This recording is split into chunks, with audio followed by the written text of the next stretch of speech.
Kipengele cha kwanza ni kwenye ngazi ya familia. Familia ni kama kiungo cha kwanza kinachounda jamii. Hata jambazi mkubwa kiasi gani, ikifika jioni anarudi kwenye familia yake. Kwa hiyo familia ndio kiungo cha jamii. Sasa vurugu zinaanziaga pale. Jamii huanza kusambaratika au jamii huanza kuimarika katika ngazi ya familia. Ushauri wa baba, ushauri wa mama, unapata elimu na kadhalika. Pale kwenye familia ndio kuna nucleus ya formation of the society. Kwa hiyo lile wingu la kuvuruga umoja, unavyoona linavuruga familia nyingi leo, ni ajenda kubwa ya kuzimu, kwamba tukitingisha familia, mke akakosa unyenyekevu, mwanaume akakosa upendo kwa familia yake, anaondoka hata hajui watoto wamekula nini, anamwachia mama mzigo wote. Alafu ukirudi jioni unataka tendo la ndoa. Huyu unayetaka tendo la ndoa kwake ana moyo, hana nazi, ana moyo. Umemvuruga tangu asubuhi, alafu jioni unataka kumdandia. Muone kwanza. Kwa hiyo kuna ajenda zinapulizwa kwenye familia, familia inavurugika.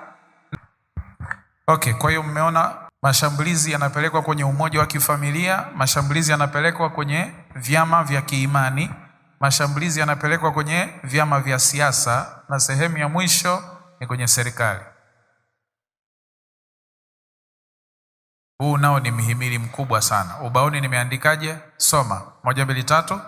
Amani, ustawi, maendeleo na mustakabali wa taifa husika hutegemea sana serikali inayowaongoza watu hao au jamii hiyo. Na unaposikia serikali, maana yake nini? Dola.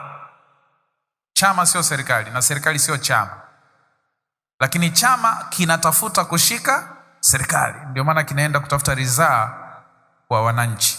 Dola maana yake sheria, idadi ya viti bungeni, kutunga sheria. Dola maana yake kumiliki pesa ya taifa, na jeshi, ndio maana ya dola. Tulienda Israel, tukaelezwa tofauti ya serikali ya Israel na serikali ya Wapalestina. Wanayo serikali yao wa Palestina, wana vyama vyao, wanafanyaga uchaguzi wao, lakini hawana hela.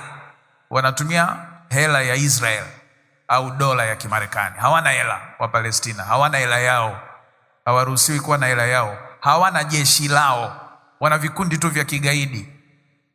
Wana baraza linaloamua mambo yao, lakini hawawezi kuliita bunge kisheria.